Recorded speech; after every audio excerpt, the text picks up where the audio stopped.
శ్రీనాథుని చాటువులలోని పద్యము. దీనారటంకాల తీర్థమాడించితి,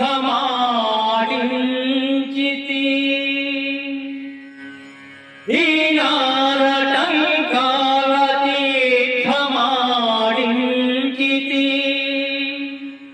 దక్షిణాధీసు ముత్యాలశాల, దీనారటంకాల తీర్థమాడించితి, దక్షిణాధీసు ముత్యాలశాల, పలుకుతోడైతి ఆంధ్ర భాషా మహాకావ్య నైషద గ్రంథ సందర్భమునకు, పలుకుతోడైతి ఆంధ్ర భాషా మహాకావ్య నైషద గ్రంథ సందర్భమునకు,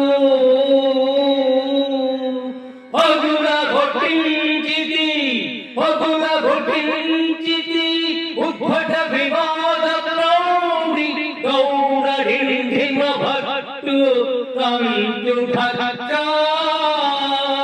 పగుల కొట్టించితి, ఉద్భట వివాద ప్రౌఢి గౌరడింధిమ భట్టు కంచుఠ,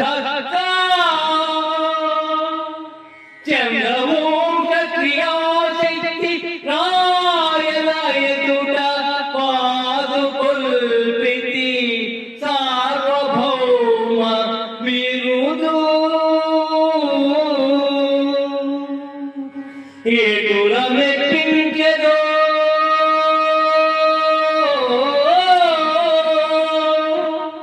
ఏటుల మెప్పించెదో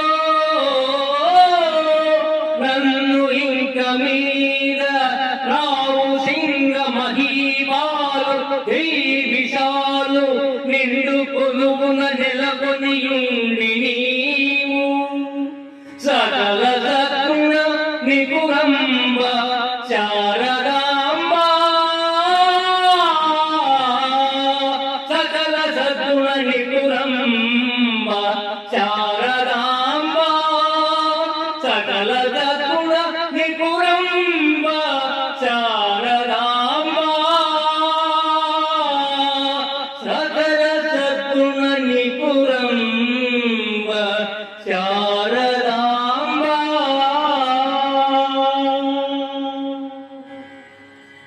శ్రీనాథుడు సింగభూపాలుని ఆస్థానానికి వెళ్ళి శారదాదేవితో సంభాషిస్తూ చెప్పిన పద్యము ఇది. దక్షిణాధీసు ముత్యాలశాలలో దీనార టంకాలతో తీర్థమాడించినావు, నైషద గ్రంథ సందర్భములో గౌడడిండిమ భట్టు కంచు ఢక్కను పగులగొట్టించినావు, రాయల వద్ద సార్వభౌమ బిరుదాన్ని పాదుగొల్పితివి, నిండు కొలువులో రావు సింగ మహీపాలు విశాలుని ఎలా మెప్పించేలా చేస్తావో కదా అని శ్రీనాథుడు అంటున్నాడు. నిజానికి శ్రీనాథునికి ఈ రావు సింగని మెప్పించడం ఒక లెక్క కాదు.